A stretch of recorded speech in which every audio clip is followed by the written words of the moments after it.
Gente, bom dia, né? Boa tarde. Eu vou deixar essa aula aqui gravada para vocês sobre a deficiência intelectual, ok? Bom, seguindo o nosso cronograma, a gente trabalhou a deficiência física semana passada, essa semana a gente vai trabalhar a deficiência intelectual e a cada semana a gente vai pegar uma deficiência para estudar, tá bom? A intelectual eu fiquei responsável. Bom, então vamos lá. Bom, quais foram os primeiros estudos em relação à deficiência intelectual? Os primeiros estudos que foram voltados para a escolarização do deficiente intelectual consideraram o desenvolvimento como um fator de aprendizagem, né? Ou seja, a criança ela tem que estar desenvolvida para poder aprender. Novos estudos sobre o desenvolvimento infantil, que se contrapõem ao paradigma anterior, consideram que desenvolvimento e aprendizagem se interfluenciam, ou seja, eles se interdependem, né? São interdependentes.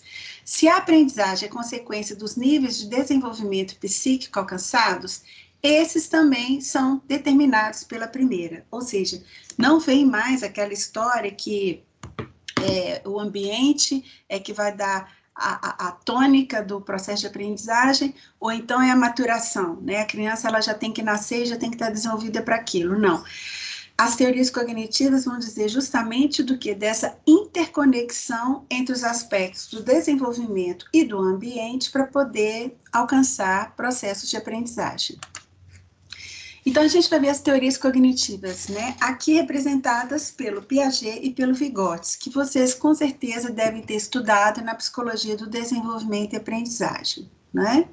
Bom, essas teorias, elas tentam explicar o desenvolvimento cognitivo por considerar que seus estudos sobre a interação sujeito-objeto melhor encaminham a compreensão da forma como o deficiente intelectual aprende e se desenvolve, e também pela dicotomia existente entre o biológico e o social, que acaba determinando certos fundamentos que direcionam a prática pedagógica, né?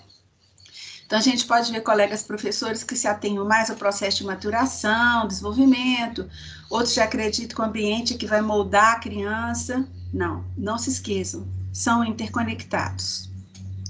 Elas se contrapõem, as teorias cognitivas, elas se contrapõem a uma interpretação da deficiência intelectual como obstaculizadora do processo de desenvolvimento e aprendizagem, mesmo apresentando versões diferenciadas do entendimento desse processo. Por quê, gente? Porque até então, as pessoas acreditavam que por já ter deficiência intelectual, pronto, não tinha condições de aprender nada, não é? Não, com as teorias cognitivas a gente vai ver que é sim possível aprender, só que num ritmo mais lento, com algumas dificuldades bem pontuais, que é o que a gente vai ver aqui nessa aula hoje, tá? Bom, então a deficiência intelectual à luz da teoria piagetiana. Todo mundo sabe que Piaget foi um grande teórico, né? E ele se debruçou para a compreensão de como que acontece o desenvolvimento cognitivo nos seres humanos.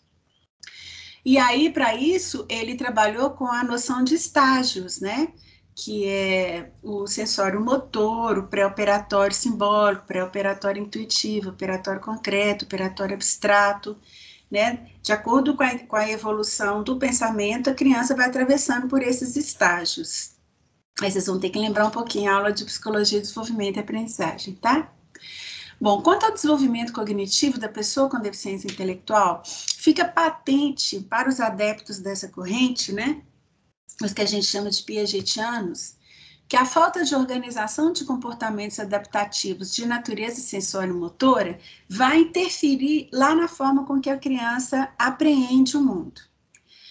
Para vocês verem como é importante a inteligência sensório-motora, o sensório vem de 5 sentidos: olfato, audição, visão, paladar e tato. Então, o Piaget afirma que todos os processos de inteligência no ser humano começam via os 5 sentidos e o movimento, que é o que ele chama de inteligência prática, que é a inteligência dos 2 primeiros anos. Então, essa dificuldade de coordenar esquemas de ação cognitivos mais à frente, né, observados no deficiente intelectual, o Piaget vai buscar, Piaget não, porque o Piaget não estudou a deficiência intelectual, quem estudou foram os neopiagetianos, né? Barbel e Neuder, Emília Ferreiro, né? Eles vão dizer o seguinte: esses esquemas de ação que não foram suficientemente coordenados na época do sensório motor, que quando a inteligência estava vindo pelos cinco sentidos e pelo movimento, vai de alguma forma comprometer as relações futuras de operacionalização mental, intelectual, que envolve as relações entre o espaço, o tempo e as causas, espaço temporal causal. Isso vai levar o quê? A uma construção de realidade de forma deficiente, o que, por sua vez, vai conduzir a uma representação caótica dessa realidade e, consequentemente, uma estruturação lógica de experiência que não conduz ao conhecimento. Quem afirma isso é Emília Ferreiro, né?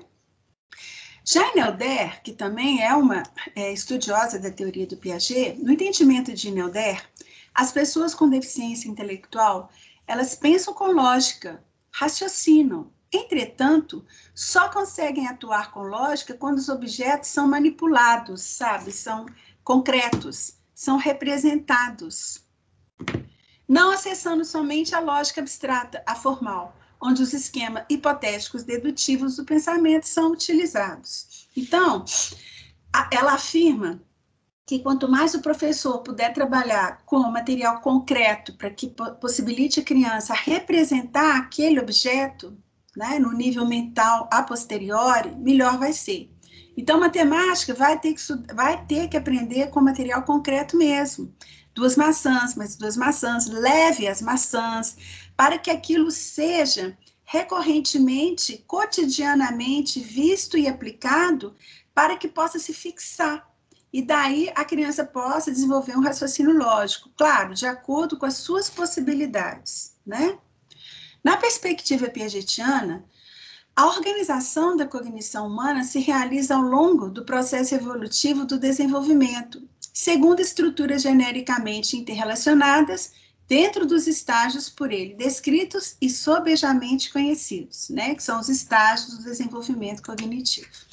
Bom, enquanto a criança normal passa por vários estágios sucessivos, em um ritmo relativamente rápido, desligando-se depois de um período de dúvida, de oscilação das formas anteriores do seu raciocínio, está em aspas, tá, gente? O débil segue este mesmo desenvolvimento, num ritmo mais lento.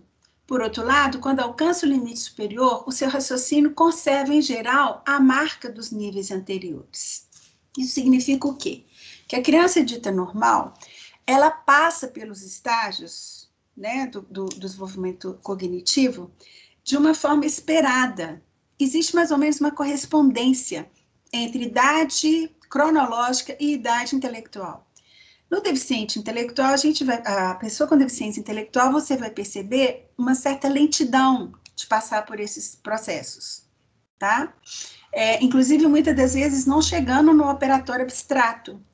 A deficiência intelectual leve, vocês vão ver que ela vai ficar no operatório concreto, ou seja, a criança, mesmo que seja um adulto com deficiência intelectual, ele vai operacionalizar, ele vai compreender, ele vai construir conhecimento de acordo com o que uma pessoa que estaria no operatório concreto, que até 11 anos e meio, 12 anos, poderia fazer.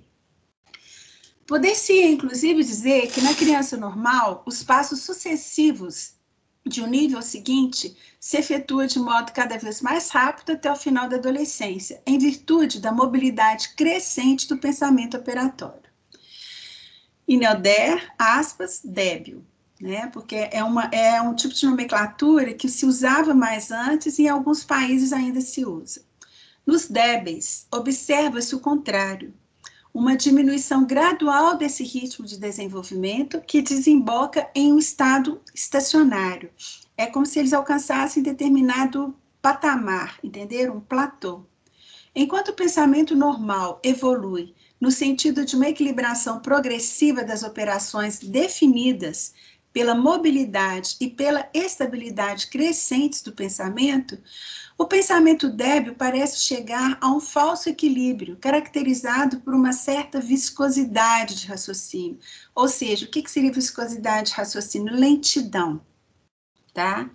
Pouca velocidade. A deficiência intelectual e as dificuldades relacionadas ao pensamento abstrato. Então, como eu disse, ao aceitar, né, que a pessoa que tem a deficiência intelectual seja incapaz de pensamentos mais abstratos, compreendidos como pensamentos formais, que implicam em abstrações que incidem sobre ações materialmente executadas ou mentalmente representadas, susceptíveis de reversibilidade, preconiza-se que suas atividades intelectuais devam permanecer ao nível dos objetos ou de suas representações mentais, ou seja, enfatiza-se uma educação com base no concreto.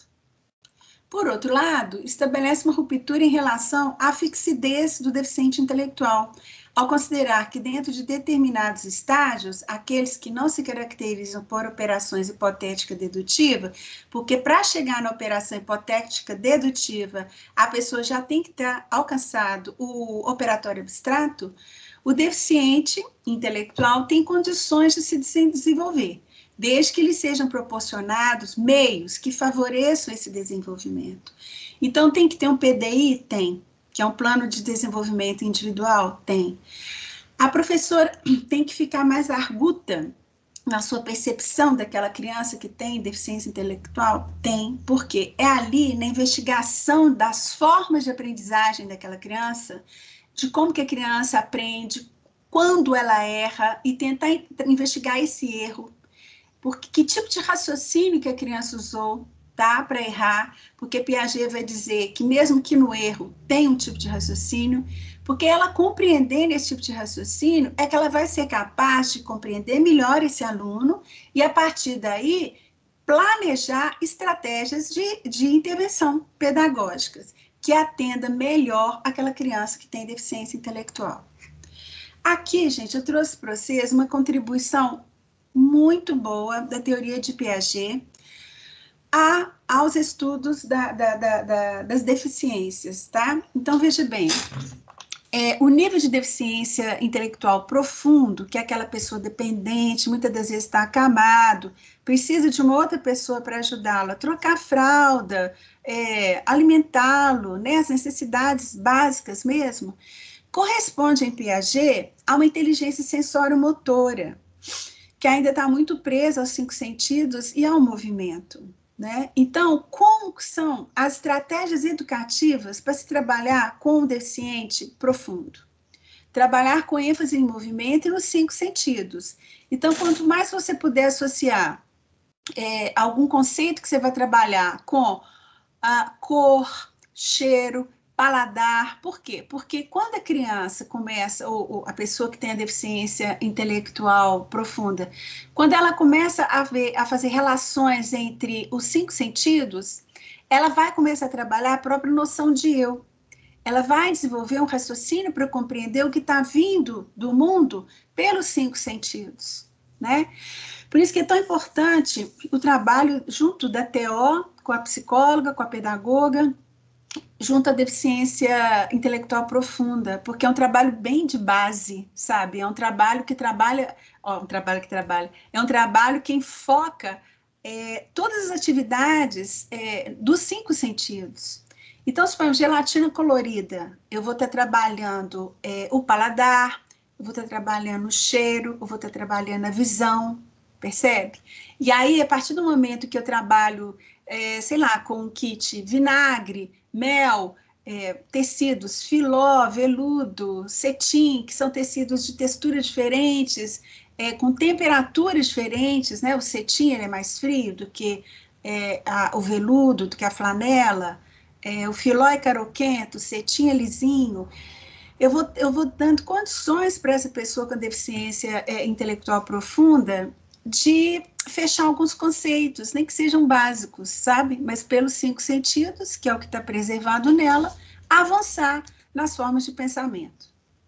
Já a deficiência intelectual severa, a correspondência com o estágio do Piaget é o pré-operatório simbólico. Qual que é a principal aquisição desse estágio? A linguagem. E porque a criança ela vai compreendendo muito do mundo a partir do próprio ponto de vista, né? Que é a explicação para o pensamento egocêntrico, Quais seriam as estratégias educativas? Olha, ênfase nas técnicas de representação simbólica, desenho, pintura, modelagem, contos de fada, teatro de fantoches, tudo que possa potencializar a expressão, a linguagem dessa criança é o que a gente vai trabalhar. Já a deficiência intelectual moderada, ela tem correspondência no pré-operatório intuitivo, né, que é o conhecimento mais imediato, não testa hipóteses, não comprova hipóteses. E aí, quais são as técnicas, né, as estratégias educativas? ênfase em técnicas que usam experimentação. Então, o feijãozinho no algodão, né, e coloca a anilina na água para comprovar que o caule, né, ele busca seu alimento nas raízes. A metamorfose da borboleta, todo mundo aqui sabe, pega uma larva numa folha de couve, e aí espera casulo, crisálida, borboleta, a criança tem que ver, ela tem que experienciar. Quando chega já na deficiência intelectual leve, a correspondência com operatório concreto, ou seja, ela já é capaz de leitura escrita e 4 operações. Quais são as estratégias educativas? Testagem e comprovação de hipóteses. Tudo que você puder trabalhar com essa criança no sentido de levantar uma hipótese, de investigar o porquê das coisas, o como funciona, para que serve aquilo, é melhor, né? Então, vocês vão perguntar, poxa, mas onde que está aqui, Patrícia, o estágio piagetiano operatório abstrato? Não está. Por quê? Porque a deficiência intelectual, por essa lentidão, por essa fixidez, por essa dificuldade de usar o raciocínio hipotético dedutivo, ela não chega no abstrato. Quando chega, é muito rudimentar, sabe? Bem lá no iniciozinho do operatório abstrato. Então, a gente há de concentrar, né, estudos e práticas para, sim, desafiar, para sim levantar hipóteses e para sim operar em cima do abstrato, mas que a gente não espere de uma pessoa com deficiência intelectual a mesma performance de uma pessoa que não tem deficiência intelectual na operacionalização abstrata da realidade, do meio. Bom, as adaptações necessárias no currículo. Há uma necessidade de modificações no processo educacional e curricular dos deficientes intelectuais, baseado no ajuste às características de aprendizado mais lento e do menor pensamento abstrato, né, dessa pessoa. Eu mantive a palavra mental para vocês verem que, com o andar dos estudos, das investigações, essa nomenclatura mudou e tende a mudar. Né? Então, hoje, a nomenclatura certa é pessoas com deficiência, mas eu deixei ali até para a gente ver a parte histórica dos estudos dessa deficiência, porque todo mundo sabe que a gente não usa mais falar deficiência mental. Aqui no Brasil, em alguns países ainda se fala deficiência mental. Em alguns países, inclusive, se fala até débil, que é uma linguagem mais médica. A aprendizagem deve ser programada em sequência e apresentada de modo tal que a criança aprenda a um passo compatível com seu desenvolvimento. Essa visão considera que o processo educativo pressupõe uma dinâmica relacional, claro, sempre considerando a relação daquela criança com seus coleguinhas, com a família, com o professor, né? Com vista a estruturar os processos adaptativos, a mudar as atitudes e modificar o comportamento, partindo das próprias dificuldades de aprendizagem apresentadas pelos excepcionais. Olha, outra terminologia usada pela Novaes, excepcionais. Eu me lembro que era esse nome quando eu comecei a dar essa disciplina há 30 anos atrás, chamava Psicologia do Excepcional. Das condições de prontidão, dos padrões evolutivos e das limitações ocasionadas pelas deficiências. Então, é relacional, Patrícia? Tem que ter o afeto, tem que ter a preocupação, a percepção aguda dessa criança, da forma com que ela está compreendendo a realidade, da forma que ela está construindo conhecimento? Sim. No caso dos deficientes intelectuais, na medida em que se leva em conta suas limitações, as propostas para sua escolarização deveriam ser correspondentes, até certo ponto, às suas possibilidades dentro daquele estágio de desenvolvimento em que ele se encontra, certo? Que está no slide anterior. Essa concepção tem fundamentado a maioria das propostas curriculares, inclusive em nível nacional, para o ensino da deficiência intelectual, nessa consideração de que os objetivos a serem alcançados devem subordinar-se às etapas evolutivas da psicologia genética. Genética aqui não tem nada a ver com cromossomos. Genética aqui tem a ver com gênese, entendeu? Origem, o início, o começo dos processos intelectuais. Já em Vygotsky, né, que é uma outra grande teoria cognitiva, e eu particularmente considero um divisor de águas, né, no processo de ensino-aprendizagem a pessoa com deficiência intelectual. Então, Vygotsky, ao caracterizar o desenvolvimento em 2 níveis, aponta que o que a criança pode fazer hoje com o auxílio dos adultos, poderá fazê-lo amanhã por si só. A área de desenvolvimento potencial, né, que é todo esse potencial que as pessoas, né, humanas, né, as pessoas humanas, né, que os seres humanos nascem para a aprendizagem, permite-nos, pois, determinar os futuros passos da criança e a dinâmica do seu desenvolvimento, e examinar não só o que o desenvolvimento já produziu, mas também o que produzirá no processo de maturação. Por quê, gente? Porque o Vygotsky, ele vai dizer o seguinte: existem 3 zonas de aprendizagem. A zona de desenvolvimento potencial, que é todo o potencial que temos para a aprendizagem. A zona de desenvolvimento proximal, que é tudo que eu tenho condições de aprender, junto com um mediador suficientemente bom, que seja mais capacitado, né, do que a criança, para poder estar mediando os processos da cultura, porque para o Vygotsky, toda a construção de conhecimento passa necessariamente pelo social, por isso que a teoria dele é considerada sócio-histórica, né? Então, e tem a zona de desenvolvimento real, que é tudo aquilo que a criança já sabe fazer sozinha, sem a ajuda do outro. Então, quando ele foca na ZDP, que é Zona de Desenvolvimento Proximal, e ZDR, Zona de Desenvolvimento Real, ele vai dizer o seguinte: o que a criança pode fazer hoje com o auxílio dos adultos, poderá fazê-lo amanhã por si só. A área de desenvolvimento potencial permite-nos, pois, determinar os futuros passos da criança e a dinâmica do seu desenvolvimento, e examinar não só o que o desenvolvimento já produziu, mas também o que produzirá no processo de maturação. Então, é como se a gente pudesse fazer uma prospectiva de como que vai ser os processos de aprendizagem dessa criança. A força motriz da educação especial, né, sustenta o Piaget, e ele foi um grande estudioso da educação especial, deve residir na representação elevada da personalidade humana, porque o foco dele não era só intelecto.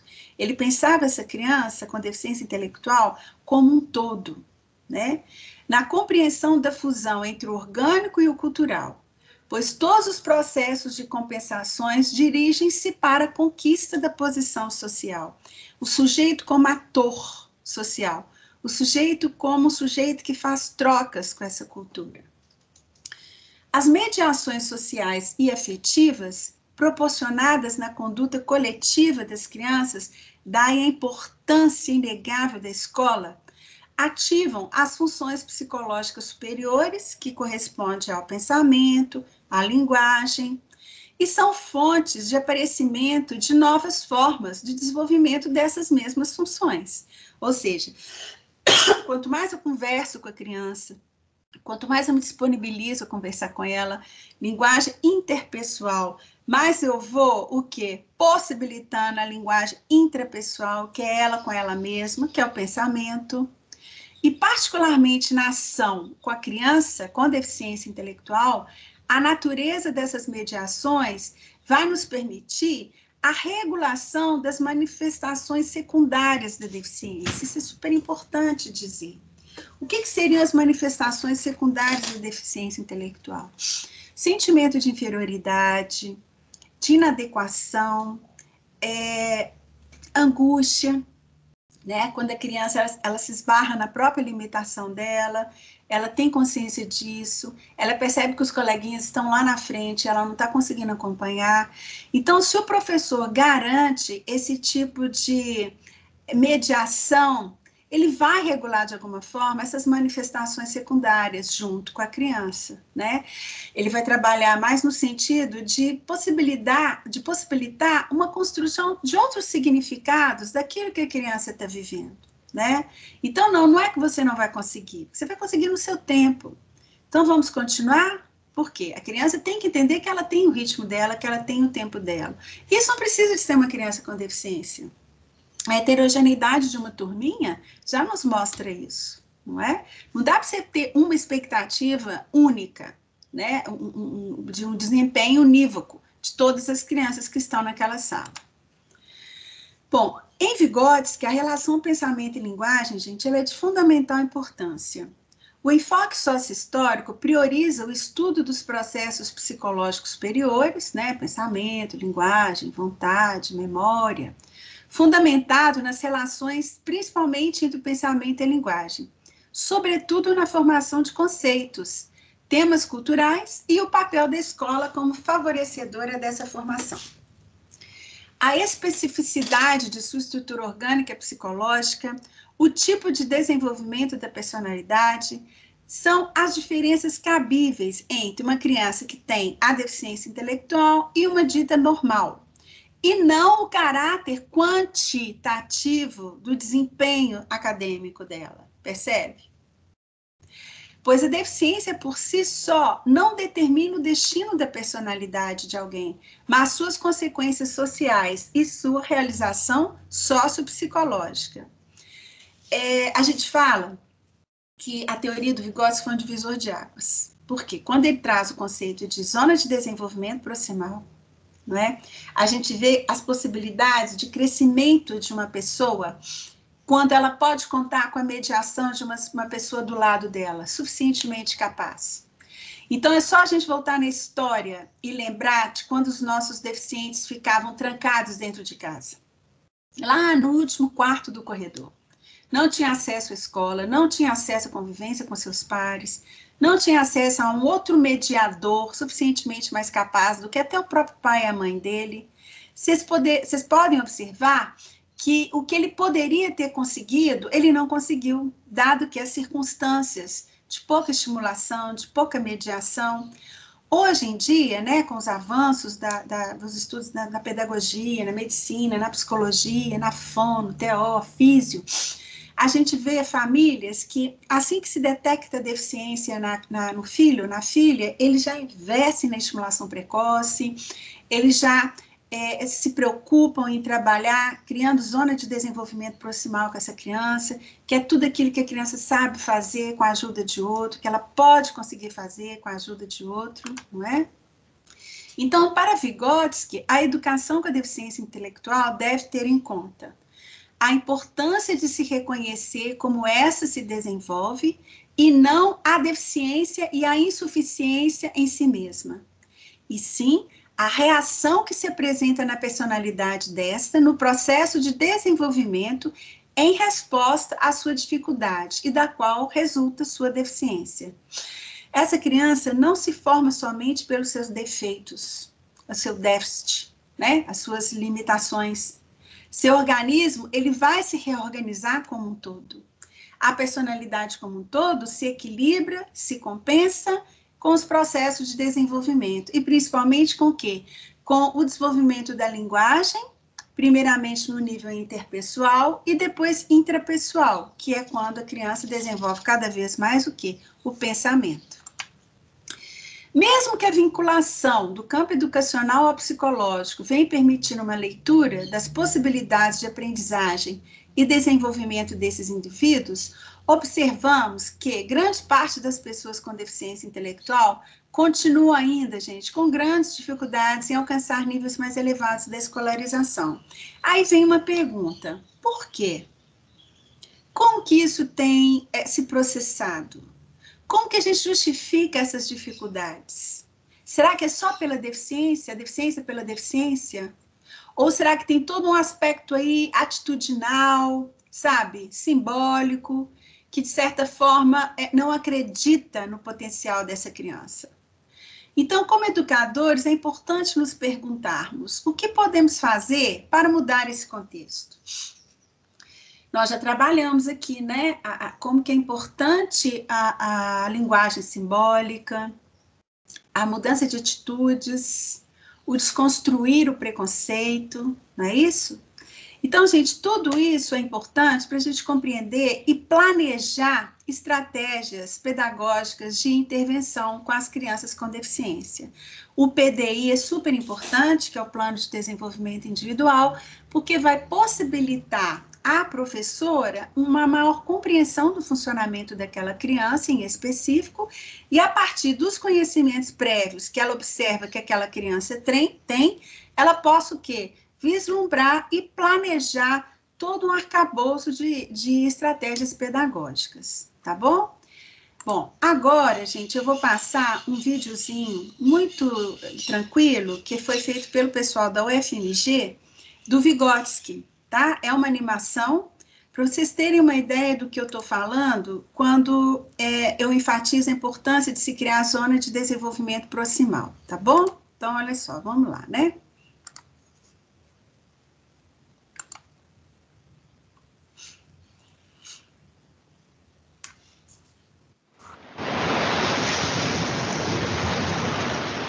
Ninguém é só uma ilha.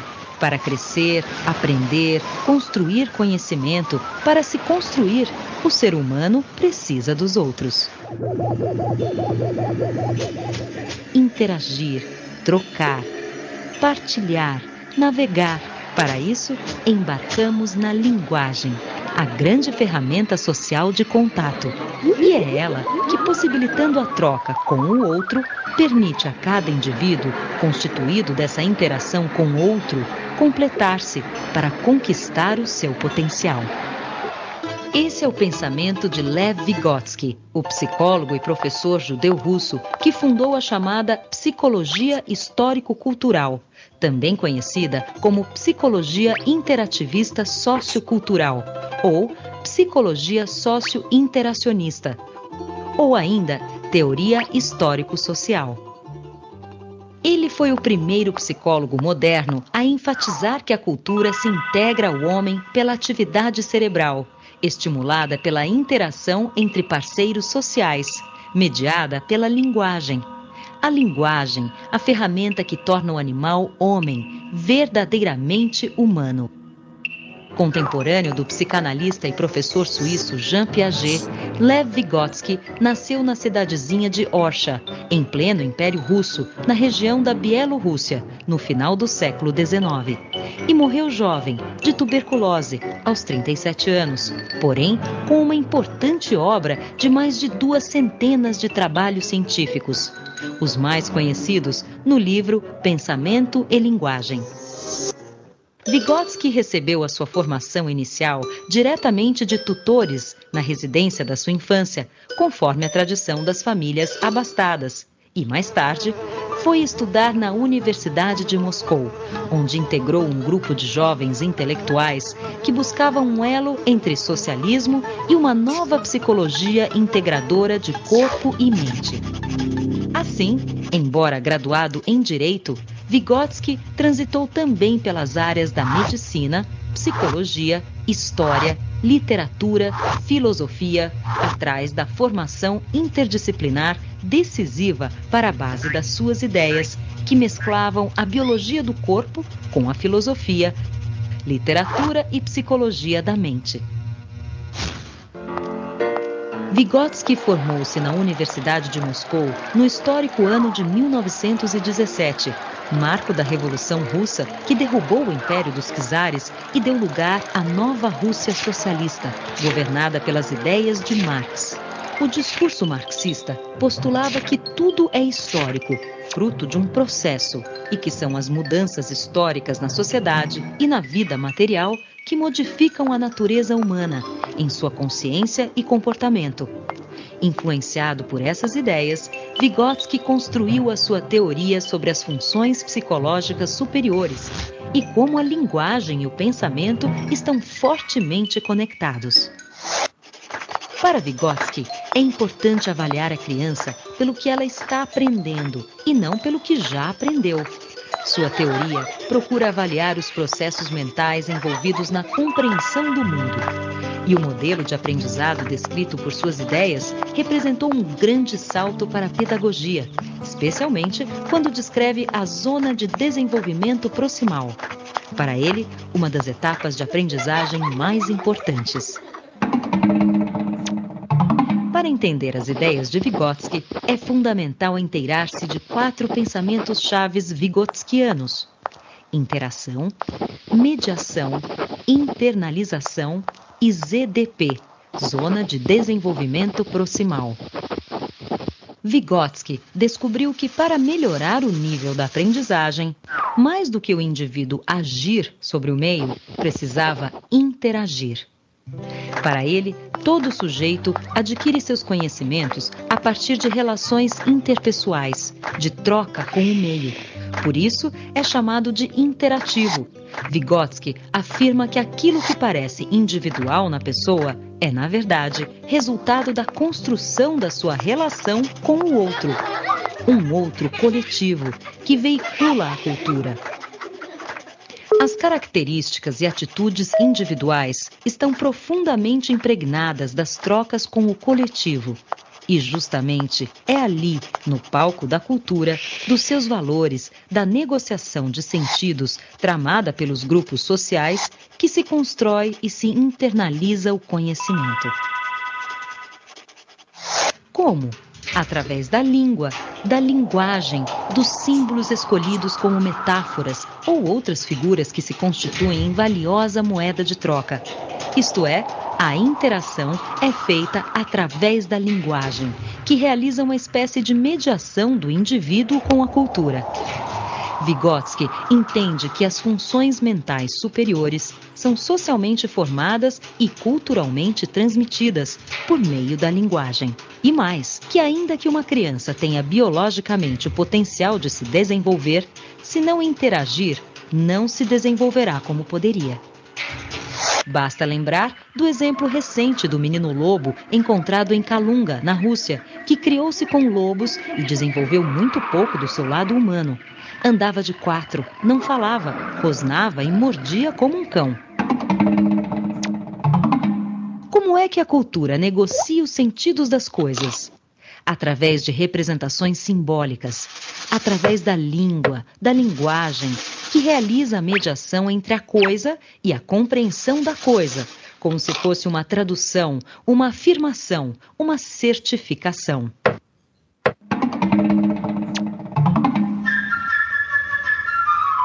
Se pegarmos, por exemplo, uma cadeira, e há um consenso entre nós de que vamos chamá-la de cadeira, e que se diz cadeira, e que serve para sentar, a criança entende. Esta informação vai parar lá no seu cérebro, onde fica armazenada junto com o atributo sentar. Passamos assim para a terceira ideia-chave de Vygotsky: a internalização, que é o momento em que o aprendizado se completa, quando a criança, ao refletir sobre o nome e o significado de cadeira, ao internalizá-los, consegue abstrair o conceito de cadeira e torná-lo universal. E então, cadeira não cabe mais só na palavra cadeira, porque a própria criança descobre os muitos sentidos da palavra, que adquire, assim, novos tons afetivos, emocionais, de memória, de sentimento ou simplesmente de informação. Tudo via mediação da linguagem, na troca com os outros, interação, e consigo mesma, internalização. A criança apreende conhecimentos, papéis sociais e valores. E, finalmente, a quarta expressão vigotskiana, ZDP, Zona de Desenvolvimento Proximal, que nada mais é do que aquele espaço em branco que existe entre o que a criança já é, já sabe fazer sozinha, e aquilo que ela tem a potencialidade para vir a ser, desde que seja assistida, aprenda com os outros. Proximal vem de próximo, perto, íntimo, e é onde entra o professor, o adulto ou um colega mais experiente da roda da criança, que, como parceiros de estrada, detectam o seu potencial e a estimulam a se superar e a se apropriar do que, em tese, ela é naturalmente capaz. E assim fica claro o papel do professor. Para Vygotsky, o professor é um mediador entre a criança e o mundo, um parceiro de estrada mais experiente, um descobridor da ZDP do aluno, que o ajuda a interagir com os outros e consigo mesmo, e assim atingir o que lhe é de direito, não o melhor além do outro, mas o melhor de si mesmo, isto é, o seu potencial. Bom, gente, então isso, né, eu quis passar esse videozinho para vocês, porque é uma animação extremamente lúcida, né, do trabalho do Vygotsky e a importância dele no trabalho, nos estudos, na investigação com a deficiência intelectual, tá? Bom, então era essa videoaula que eu vou deixar gravada aqui para vocês, e depois que vocês assistirem essa videoaula, a gente vai para a aula síncrona, onde a gente vai conversar sobre tudo isso aqui que vocês assistiram nessa aula assíncrona, tá bom? Bom, gente, então, até a hora da aula.